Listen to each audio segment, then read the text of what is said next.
Good morning friend, welcome to all in my channel doctor Anshuman Suman. आशा करते हैं आप लोग सभी स्वस्थ अच्छे होंगे और अपने लक्ष्य के प्रति एकाग्र होंगे। पैट एग्जामिनेशन 2025 जो तिलका मांझी भागलपुर विश्वविद्यालय के द्वारा आज आयोजित की गई, यह परीक्षा कई मायने में महत्वपूर्ण है। ऐसा मैं इसलिए कह रहा हूँ क्योंकि संभवतः यह पैट परीक्षा अंतिम परीक्षा होगी इस यूनिवर्सिटी की। तो रिसर्च स्कॉलर के लिए यह परीक्षा सचमुच में बहुत महत्वपूर्ण है।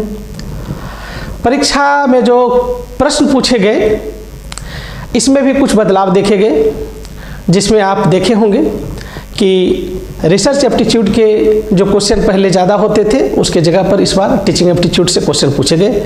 हालांकि प्रश्न जो थे इजी टू मॉडरेट थे, जिसे बहुत ही आसानी से बनाया जा सकता था। निश्चित रूप से जब एग्जामिनेशन हॉल में आप बैठते हैं तो इच्छा करता है कि इसके सही उत्तर को देखें। तो यहाँ पर एक अच्छा प्रयास किया गया है और सही उत्तर देने के लिए इसमें सारी सावधानियाँ बरती गई है। मुझे पूरा विश्वास है कि 99.9% ये जो उत्तर होंगे ये आंसर की जो ओरिजिनल आएंगे इसके उस पर खरे उतरेंगे। आप लोग को इनसे लाभ होगा। आप लोग अपने अपने आंसर को मिला सकते हैं और अपने मार्क्स को देख सकते हैं। तो जो अभी हम लोग जो डिस्कशन करेंगे वो common paper date is paper 1 पर हम लोग चर्चा करेंगे और इसमें कुल 50 क्वेश्चन पूछे जाते हैं, जिसमें पैराग्राफ के क्वेश्चन को भी मैं छोड़ दिया हूँ। तो लगभग 45 क्वेश्चन को हम लोग यहाँ पे डील करेंगे और बहुत कम समय में अच्छे से इसको पहले हम लोग आंसर कर लेते हैं। आप लोग आंसर की मिला लीजिएगा और फिर अगर इसकी डिटेल आकर आपकी ज़रूरी हो तो आप बताएंगे तो हम डिटेल पर इस पर चर्चा करेंगे। चलिए हम लोग समय को ज़ाया ना करते हुए हम लोग सीधे प्रश्न पर आते हैं और उसके आंसर को देखते हैं। तो देखिए ये आपका क्वेश्चन है और ये जो आप क्वेश्चन देख रहे हैं, ठीक है, इसका जो पहला क्वेश्चन है ये सीरीज से क्वेश्चन है, ठीक है। सीरीज में क्वेश्चन है और यहाँ पे पूछा गया है कि सीरीज को फिल करने के लिए पूछा गया है। सीरीज में 2, 5, 10, 17, 26 और 37, मतलब यहाँ पे 3, 5, 7, 9, 11 का सीरीज है। तो इसका मतलब अगला 13 का होगा और 37 में आप 13 जोड़ देते हैं तो 50 हो जाता है, इसलिए आंसर इसका 50 हो जाएगा, ठीक है। तो पहला क्वेश्चन का तो आंसर हो गया। दूसरा क्वेश्चन देखते हैं। कहता है कि in a classroom a communicators trust level is determined. आप हिंदी में भी देख सकते हैं। कक्षा में एक संप्रेषक का विश्वास का स्तर, जो संप्रेषक होता है, जो कम्युनिकेटर होता है, उसके विश्वास कहाँ से दिखते हैं? उसके आई कांटेक्ट से दिखते हैं। तो this is a very simple and easy question. I hope कि आप लोग ने किया भी होगा, मुझे पूरा विश्वास है आपने किया होगा। तो इसका शुद्ध आंसर क्या होगा? Eye contact. ओके, चलिए तीसरा क्वेश्चन को हम लोग लेते हैं। यहाँ पे देखिए कहते हैं कि most often the teacher student communication. Hindi में देखिए शिक्षक छात्र संप्रेषण प्राय होता है। प्राय कैसा होता है? इसमें ऑप्शन दिए हैं spurious, critical, utilitarian and confrontational. तो यहाँ पे सबसे ज़्यादा जो उचित आंसर हो रहा है वो ये हो रहा है, जिसको आप हिंदी में कहते हैं उपयोगितावादी, ठीक है। तो इसका आंसर उपयोगितावादी हो जाएगा। तो यहाँ पे क्वेश्चन देखिए, attitude, actions and appearance in the context of the classroom communication are considered as. देखिए क्लासरूम में जब हम लोग लिख के बोल करके वो सब हम लोग बताते हैं, खास करके लिख कर, तो वो भरवल होता है। लेकिन जब हमारा बॉडी लैंग्वेज और जो बॉडी पार्ट के जो संकेत होते हैं उससे जब हम लोग कुछ बातों को कहते हैं तो वो नॉन वर्बल में आता है। तो यही कहा है ना कम्युनिकेशन। यहाँ पे एक्शन से कहा है, उनके एटीट्यूड से और अपीयरेंस पर कैसे कम्युनिकेशन होता है, तो इसका आंसर होगा नॉन वर्बल, ठीक है।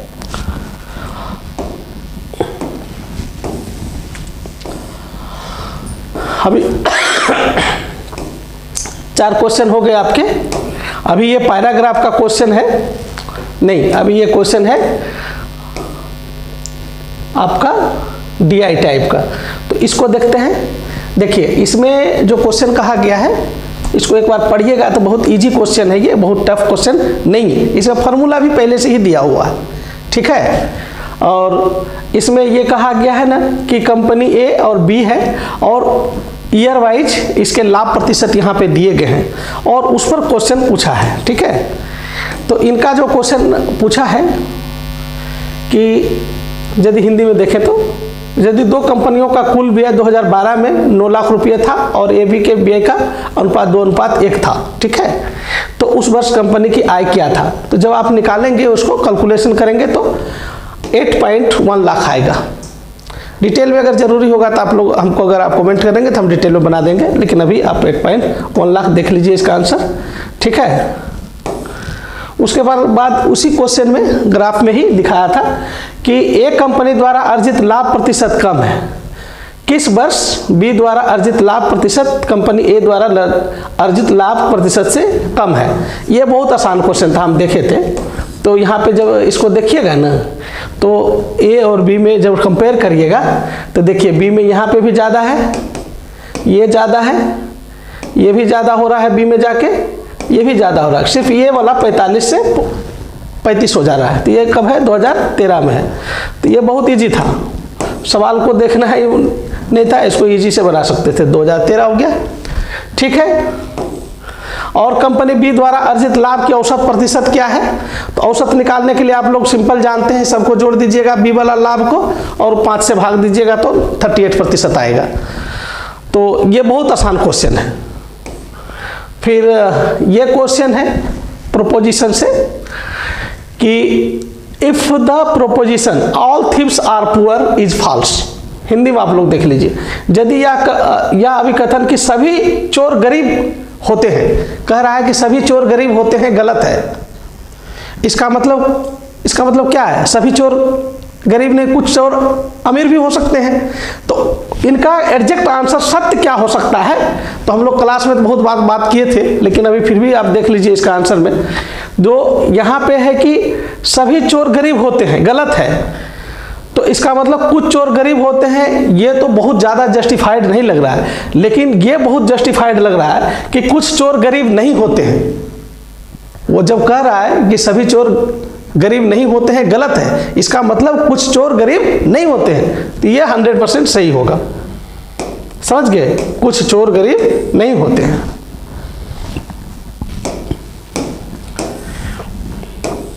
अच्छा, 14 नंबर क्वेश्चन जरा देखिए तो इसमें ethical norms in research do not involve guidelines for. देखिए हम लोग रिसर्च नैतिकता की बात करते हैं और रिसर्च नैतिकता में क्या क्या शामिल होता है, यहाँ पूछा है क्या शामिल नहीं होता है। तो रिसर्च नैतिकता में आपके कॉपीराइट शामिल होते हैं, ठीक है, कॉपीराइट शामिल होते हैं, ठीक है। पेटेंटिंग पॉलिसी भी शामिल होता है, डाटा शेयरिंग पॉलिसी भी शामिल होता है। क्या शामिल नहीं होता है, तो शोध प्रारूप शामिल नहीं होता है, ठीक है। तो इसका आंसर हुआ शोध प्रारूप, ठीक है। ये जो सीरीज है अभी मैं कर रहा था, मैं इसको देखा हूँ क्या क्या है, देखिएगा बहुत सिंपल था। पहला तो इसमें बात क्या है कि 2 था, 3 हुआ, 4 हुआ, तो यहाँ निश्चित 5 होगा और यहाँ 6 होगा, लेकिन ऑप्शन में भी चालाकी किया है तो 5 ही दे दिया सारा। फिर उसको थोड़ा देखिएगा तो कैसे किया, ए बी किया, फिर रिवर्स ऑर्डर में सी डी ई गया, ठीक है। उसी प्रकार से आप इधर देखिएगा तो यहाँ जब ई के बाद एफ आया, एफ जी एच आई आया, तो यदि रिवर्स ऑर्डर में आप इसको लीजिएगा, यहाँ पे ओ है ना और यहाँ पे आई है, तो आई का रिवर्स ऑर्डर अगर आप लीजिएगा पीछे से तो ज़्यादा सोचना ही नहीं था, आई से यहाँ से शुरू करिएगा तो क्या हो जाएगा, जे हो जाएगा, के एल एम और एन हो जाएगा, जो कि इसमें दिया है। ये सिंपल था।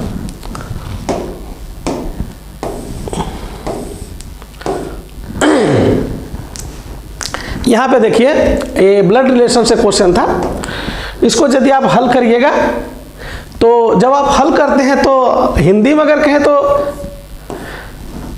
नतनी आता है, जिसको अंग्रेजी में आप ग्रैंड डॉटर भी कह सकते हैं। आप लोग हल कर लीजिएगा, वो सिंपल था ही। तो ये इसके हिसाब से, अंग्रेजी के हिसाब से ये सही हो जाएगा।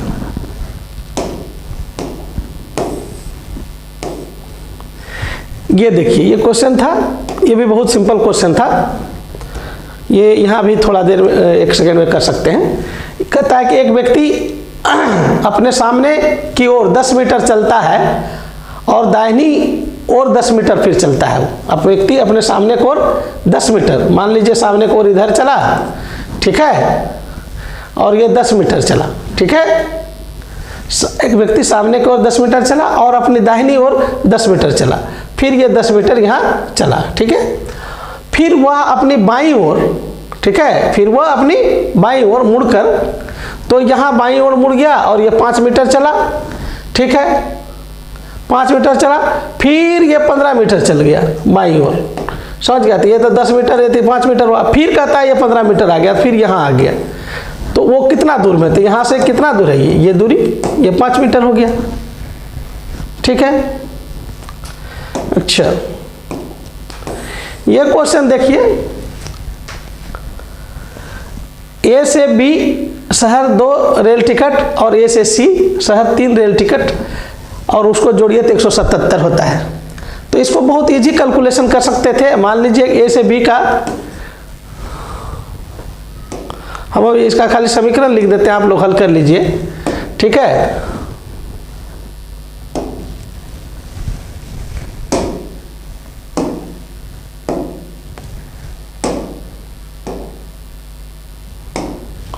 जैसे ए से बी टिकट का अगर हम इसको x माने और ए से सी वाले को y माने, तो क्या समीकरण बनेगा इसका, देखिए। इसका जैसे कि 2 टिकट है तो 2x + 3y बराबर 177 होगा, और नीचे करिएगा तो वही फिर ए से सी वाला 2 टिकट है और ए बी वाला 3 टिकट है, तो 3x + 2y बराबर 173 होगा, और ये दोनों को हल कर दीजिएगा तो x का वैल्यू निकल जाएगा 33। इसको सिर्फ हल कर देना है, आ जाएगा इसका, सिंपल था। अच्छा, ये है, ये भी इजी क्वेश्चन था। देखिए इसका सीरीज है ना, सेकेंड सीरीज पर ही काम किया है। जैसे 3 और 11 के बीच में 8 का मतलब डिफरेंस है, 11 और 13 के बीच में 12 का डिफरेंस है, 12 और 39 के बीच में 16 का डिफरेंस है, 16 और 59 के बीच में 20 का डिफरेंस है। तो क्या सीरीज देख रहे हैं, 8, 12, 16, 20, तो इस बार 24 होगा, 24 का डिफरेंस होगा, ठीक है ना। और फिर आप 24 जोड़ देते हैं इसमें, तो क्या हो जाएगा, 83, सिंपल हो गया। अच्छा, ये है, इस क्वेश्चन को देखिए तो कहता है कि imagine you are working in educational institution where the people of the equal status which method communication is the best suited for the normally employed in such context. देखिए बराबरी वाले में यदि हम लोग कम्युनिकेशन करते हैं उसको हम लोग क्या कहते हैं, हॉरिजॉन्टल कहते हैं, मतलब क्षैतिज कहते हैं। तो ये क्षैतिज हो गया, ठीक है।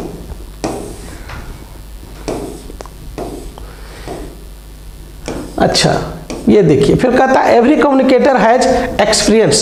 हर व्यक्ति जो सूचना का संप्रेषण करता है उसके पास क्या रहता है, उसके पास बेसिकली एंटिसिपेटरी एक्साइटमेंट होता है, मतलब प्रत्याशित उत्तेजना होता है। कुछ भी बोलना, लिखना, जो भी कम्युनिकेशन कर रहा है उसमें कुछ ना कुछ उत्तेजना जरूर होता है। तो ये आंसर होगा।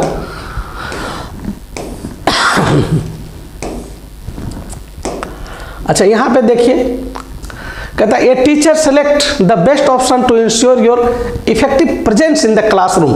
अगर क्लासरूम में अगर आपको इफेक्टिव प्रेजेंस दिखाना है तो बेस्ट वे है adoption of well stabilise posture, यानी सुस्थापित भंगिमा, यानी वेल ड्रेस्ड होना चाहिए, स्ट्रक्चर पोस्चर अच्छा होना चाहिए एक टीचर का, तभी उसका प्रेजेंस अच्छा दिखेगा, ठीक है। Which of the following phenomena note a natural hazard. कहता है नेचुरल हैजार्ड ना प्राकृतिक आपदा नहीं है। तो आप जानते हैं विल्ड फायर, आग लगना तो प्राकृतिक आपदा है, लाइटनिंग भी और लैंडस्केप भी। और ये जो केमिकल कंटामिनेशन है, ठीक है, जिसको रासायनिक संदूषण कहते हैं, ये तो लोग द्वारा किया जाता है, मानव निर्मित है, मानव के द्वारा होता है, ठीक है ना। तो ये हो गया इसका आंसर। फिर देखिए use of teaching ads is justified on the grounds of. कैसे आप शिक्षण को उपयोगी और औचित्यपूर्ण बना सकते हैं, तो उसका सबसे अच्छा विधि है विद्यार्थियों के अधिगम परिणाम को इष्टतम करना, यानी optimising the learning outcomes of the students का जो मॉडिफिकेशन ऑफ बिहेवियर है वो आपकी शिक्षा से होना चाहिए, वो सबसे बड़ा आउटकम है। नेक्स्ट देख लीजिए, 25वें क्वेश्चन है, शिक्षण को प्रभाविकता में योगदान देने वाले सकारात्मक कारकों का विकल्प चयन कीजिए, यानी कि शिक्षा में जो इफेक्टिवनेस है वो किससे आता है, उसके कारक को अगर आप चुनिएगा। बहुत सारा बात कहा गया है इसमें, उसको एक एक पढ़िएगा तो देखने में सिर्फ बड़ा लग रहा है नहीं ये बड़ा एक्चुअली क्वेश्चन आपको मैं बता दूं, क्योंकि आप देखिए तुरंत समझिएगा अध्यापक का विषय का ज्ञान बहुत जरूरी है कि नहीं शिक्षा में, तो ये तो पॉइंट आएगा ये नंबर। अध्यापक की सामाजिक आर्थिक पृष्ठभूमि, ये मायने नहीं रखता है कि कौन सा अध्यापक किस सामाजिक और आर्थिक पृष्ठभूमि से आ रहा है, ये मायने नहीं रखता है, तो इसको तो हम ले ही नहीं सकते बी को। ठीक है, अध्यापक का संप्रेषण कौशल, ये निश्चित रूप से अध्यापक का जो कम्युनिकेशन स्किल है ये बहुत महत्वपूर्ण है, ये होगा। विद्यार्थियों को संतुष्ट करने के लिए अध्यापक की योग्यता, ये बहुत ज़्यादा इफेक्टिव नहीं है। ठीक है, और विद्यार्थियों के साथ अध्यापक का व्यक्तिगत संपर्क अलग बात है और अध्यापन एक अलग चीज़ है, तो उसको व्यक्तिगत संपर्क से ज़्यादा लेनी देनी नहीं है अध्यापक को, उसको मास में पढ़ाना होता है, किसी खास व्यक्ति को नहीं पढ़ाना रहता है, तो ये भी ज़्यादा सुटेबल नहीं है, ये भी सुटेबल नहीं है। तो अब कौन बच गया नीचे, कक्षा संव्यवहार के संचालन और अनुसरण में अध्यापक की क्षमता, तो ये तो मैनेजिंग और मॉनिटरिंग कॉम्पिटेंस होना ही चाहिए टीचर को। तो इस प्रकार से क्या हो गया, पहले हम लोग 2 देखे, विषय का ज्ञान देखे, और ये सी और निचला एफ, ये तीनों चीज आपको दिखा कि तीनों चीज जरूरी था। ये है क्वेश्चन इजी, जिसको हम लोग क्या है ना देख करके लग रहा है कि बहुत टफ है, अगर पढ़े तो उसको बहुत आसानी से कर सकते हैं। ये देखिए, ये जो क्वेश्चन है, अब करंट अफेयर्स का ही क्वेश्चन पूछना था, तो अभी हम लोग हैं 2025 में और पूछा गया 2018 का, इसमें क्या कहा जा सकता है, तो बस यही है कि इसका आंसर है दिल्ली विश्वविद्यालय। उस समय 500 में से मात्र एक ही विश्वविद्यालय दिल्ली विश्वविद्यालय था, बाकी भी विश्वविद्यालय थे लिस्ट में वर्ल्ड रैंकिंग में, लेकिन 500 से नीचे था। इसका फुल फॉर्म पूछा था, ये भी बहुत इजी है, बहुत बार हम लोग इसको पढ़े। N for national, M for mission, ठीक है, ऑन एजुकेशन, और आईसीटी तो आप समझते ही हैं, इंफॉर्मेशन एंड कम्युनिकेशन टेक्नोलॉजी। तो national mission on education through ICT, यहाँ पे आईसीटी को कम ही लिखा क्योंकि ICT is well known, information and communication technology, तो ये हो गया। ठीक है,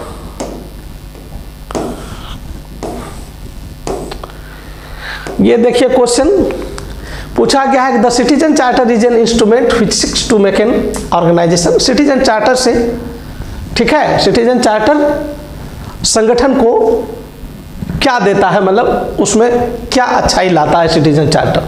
तो आप देखिए, पारदर्शिता तो जरूर सिटीजन चार्टर लाता है, क्योंकि उसमें सारी बातें लिखा रहता है, प्रावधान लिखे रहते हैं, बहुत जगह तो वेजेज का रेट लिखा रहता है, डिलीवरी का टाइम लिखा रहता है कि कौन सा डॉक्यूमेंट्स का काम कितने दिनों में हो जाएगा, कौन सा काम कितने समय में होगा, वो सभी बातें रहता है।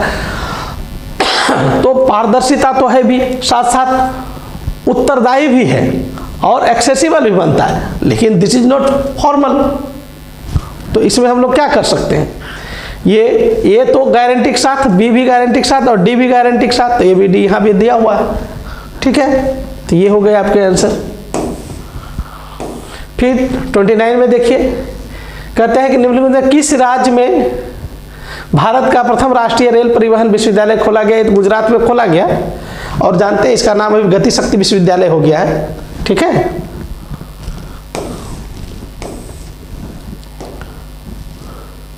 अच्छा देखिए, फिर से विश्वविद्यालय अनुदान यूजीसी के अधिदेश में सम्मिलित है, अधिदेश में।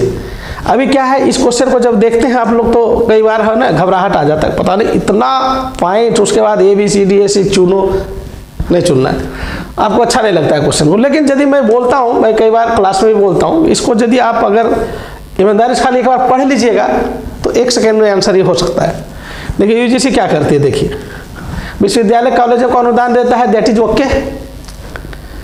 और विश्वविद्यालय में शोध केंद्रों को आर्थिक सहायता देता है, ओके है। छात्रवृत्ति भी बहुत चलाता है। लेकिन ये वाला पॉइंट देख लीजिए, इसलिए मैं बोलता हूँ कि जिस समय यूजीसी का स्थापना हुआ था उस समय एआईटीसी की भी स्थापना हुआ, ठीक है, टेक्निकल इंस्टीट्यूशन की भी स्थापना हुआ था। तो तकनीकी संस्थानों को देखने के लिए यूजीसी नहीं है, तकनीकी वाले के लिए अलग संस्थान है, समझ गए ना। तो ये गलत था और बाकी सब सही था, ठीक है ना। तो इसमें देखिए, इसमें कौन है, बी कट गया तो ए सी डी आ गया। बहुत ईजी था। तकनीकी संस्थान का लाभ जानते हैं, वो उनके क्या होते हैं, अलग होते हैं देखने के लिए, उनका मॉनिटरिंग अलग संस्था करती है, यूजीसी नहीं करती है।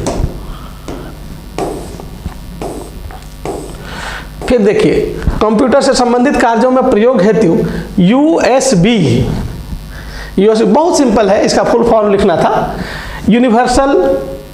यूनिवर्सल सीरियल बस होता है, यूनिवर्सल सीरियल बस होता है सिंपल वे में। और ये भी बहुत आसान क्वेश्चन था। देखिए, आप जब हम कंप्यूटर पढ़ते हैं, देखिए सबसे छोटा यूनिट तो बिट्स है। बिट्स से क्या बन जाता है, बिट्स से बाइट बन जाता है, और बाइट से एक फील्ड बन जाता है, जैसे किसी का नाम हो गया। अच्छा, फील्ड से फिर रिकॉर्ड बन जाता है, जैसे नाम के साथ कोई एक सेंटेंस हो गया, जैसे राम अयोध्या का राजा थे, तो ये रिकॉर्ड्स हो गए। और फिर अब कई सारे रिकॉर्ड्स मिलकर के फाइल बन जाते हैं, और कई सारे फाइल मिलकर डाटाबेस बन जाते हैं। सिंपल था। अच्छा, बहुत आसान क्वेश्चन है। Which of the following is not input device. Input जिसमें से जैसे कि हम कंप्यूटर को सूचना देते हैं, इंस्ट्रक्शन देते हैं। माइक्रोफोन से हम लोग इंस्ट्रक्शन देते ही हैं, कीबोर्ड से भी देते हैं, जॉयस्टिक से। मॉनिटर तो देखने के लिए होता है ना, उस पर हम लोग देखते हैं, हम लोग उसे सूचना लेते हैं, हम लोग देते हैं वो तीनों से, ठीक है। तो ये आंसर हो गया। अच्छा, 34 नंबर क्वेश्चन है, which of the following pollutants is the major causes of the respiratory disease. देखिए यहाँ पे ऑप्शन जो नाइट्रोजन डाइऑक्साइड्स, कार्बन मोनोऑक्साइड और वाष्पशील कार्बनिक यौगिक, सस्पेंडेड फाइन पार्टिकल्स। इसमें सारे लगभग जो है सांस के रोगों के लिए समस्या उत्पन्न करता है, लेकिन उसमें सबसे ज़्यादा, क्योंकि मेजर पूछ दिया ना, तो टर्म अगर देखिएगा तो ये वाला देखिए मेजर पूछा है। तो जब मेजर पूछ दिया तो इसका मतलब इसमें मेजर सबसे होता है नाइट्रोजन डाइऑक्साइड, ठीक है, NO2।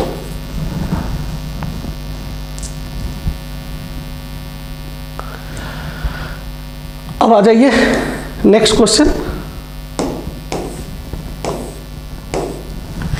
निम्नलिखित में से कौन सा 1 अरब बिलियन। अच्छा, ये तो बहुत इजी क्वेश्चन था, हम लोग क्लास में भी कई बार बताए थे इसको। जैसे मिलियन होता है तो MB हो गया, अब बिलियन हो गया तो GB हो गया, और ट्रिलियन हो गया तो TB हो गया।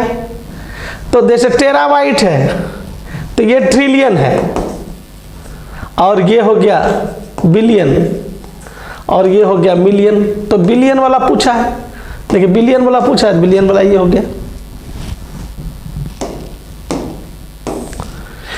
ये कह रहे हैं कि निम्नलिखित में से किसे संसद के स्वीकृति प्रस्ताव के बिना राष्ट्रपति द्वारा हटाया जा सकता है। देखिए इसमें जितने ऑप्शन दिए गए, जैसे कि मुख्य चुनाव आयुक्त, ये बहुत स्वतंत्र इकाई बॉडी है, अगर उसमें संसद की स्वीकृति न हो, कोई हटा दे तब तो फिर उसकी स्वतंत्रता का हनन हो जाएगा।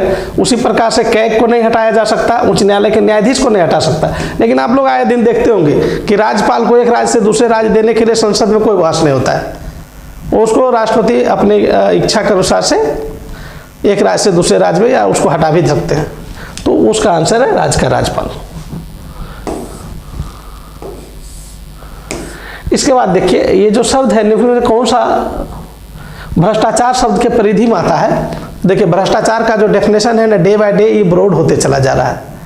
किसी एक लाइन में, एक परिभाषा में उसको बांधना बहुत मुश्किल है। भ्रष्टाचार का जो डायमेंशन है चेंज होते चला जा रहा है। तो वैसे में अगर देखिएगा, तो मैं जब इस क्वेश्चन को देखा हूँ तो हमको यही लगा है कि सरकारी पद का दुरुपयोग भी भ्रष्टाचार है, नियम कानून को अगर कोई ताक पर रख दे तो भ्रष्टाचार है, अगर कार्रवाई आवश्यक है और कार्रवाई ना करे तो भी एक प्रकार का भ्रष्टाचार है, और लोक संपत्ति को नुकसान करना भी एक प्रकार का भ्रष्टाचार है। तो मेरे हिसाब से, बट इस क्वेश्चन में हम ये आपको डी लगा देते हैं ताकि कल आप ये नहीं कहिए कि आपने ये कहा था ऐसा हो गया। तो मेरे हिसाब से भी भ्रष्टाचार का डिफिनेशन में चारों आ जाएंगे, ठीक है ना।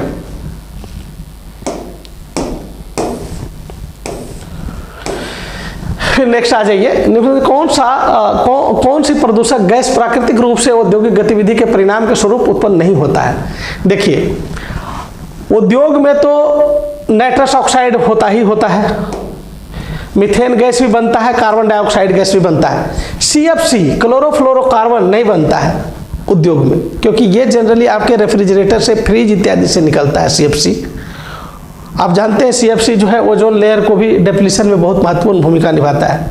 तो जो सीएफसी है ये उद्योग में, औद्योगिक कारखाना में या प्राकृतिक रूप से नहीं बनता है। ये जनरली सीएफसी रेफ्रिजरेटर, फ्रिज इत्यादि से निकलता है सीएफसी। तो क्लोरोफ्लोरोकार्बन हो गया, ठीक है ना। निम्नलिखित ऊर्जा ईंधनों में कौन सा पर्यावरण के सबसे अनुकूल है। स्वाभाविक रूप से हाइड्रोजन ईंधन अच्छा है, सबसे ज़्यादा अच्छा हाइड्रोजन ईंधन है, ठीक है। भारत में उच्च शिक्षा के लक्ष्य निम्न में से कौन से हैं। तो भारत में उच्च शिक्षा के जो लक्ष्य हैं, जो एम है, उसको देखिए तो एक्सेस तो है, शिक्षा का एक्सेस होना चाहिए, इक्विटी भी है, इक्विटी होना चाहिए, समानता के साथ शिक्षा, क्वालिटी एंड एक्सीलेंस बहुत जरूरी है।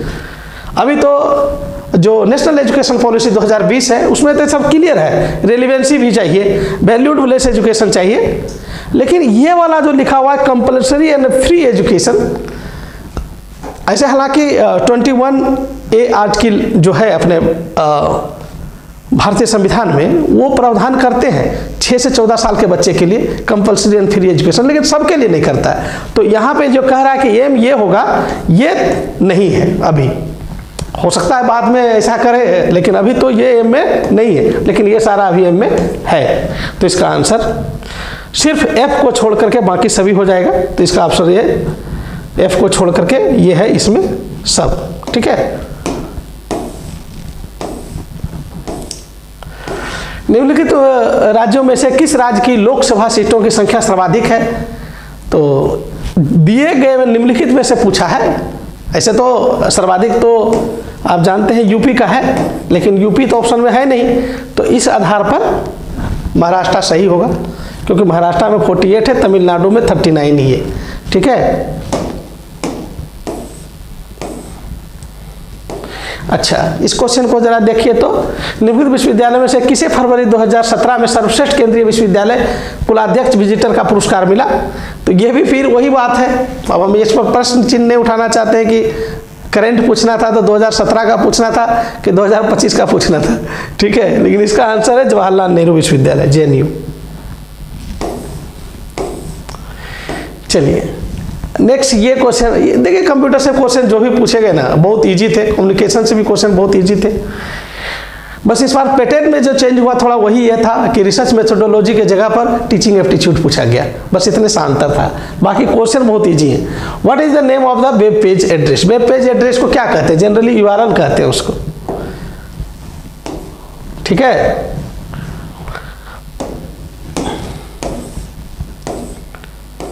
प्राकृतिक आपदाओं के घटित होने में निम्नलिखित के प्रभाव डालता है।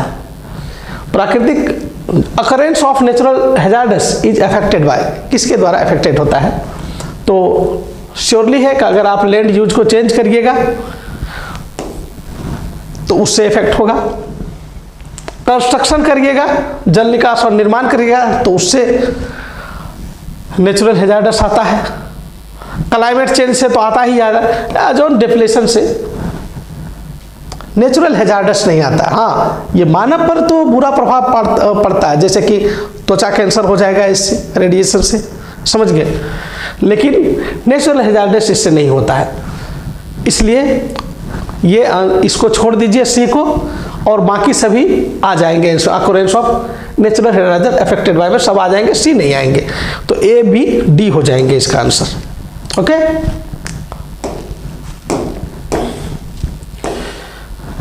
45 नंबर देखिए, which one of the following is the key behaviour of the effective teaching. Effective teaching का की बिहेवियर क्या है? अब देखिए की बिहेवियर में एक बिहेवियर नहीं होता है। फिर से मैं बताता हूँ कि ये जो फिर क्वेश्चन है ये ब्रॉड लेवल का क्वेश्चन है। इसमें क्या क्या हो सकते हैं, कई सारे इसमें डायमेंशन आ सकते हैं।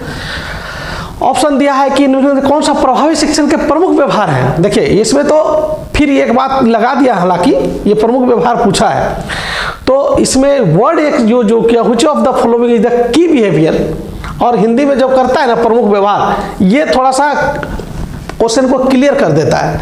तो ऐसे प्रश्न पूछना भी चाहिए। विद्यार्थी के विचारों का अवदान का अनुप्रयोग, using student ideas and contribution, भी लिख सकते हैं, संरचना भी होना चाहिए। लेकिन अगर ये चारों में से अगर किसी को देखा जाए जो सबसे ज़्यादा, अगर ये प्रमुखता के आधार पर, प्रमुख व्यवहार के आधार पर देखा जाए इन चार ऑप्शन से, तो ये हम इसको कहेंगे इंस्ट्रक्शनल वेराइटी जो होता है ना ये, ठीक है, ये ज़्यादा अनुदेशात्मक विविधता ज़्यादा इंपॉर्टेंट है इस चारों में से। हालांकि चारों के चारों पॉइंट जो है ना कहीं शिक्षण प्रभावित और व्यवहार को डालता है, प्रभावित करता है।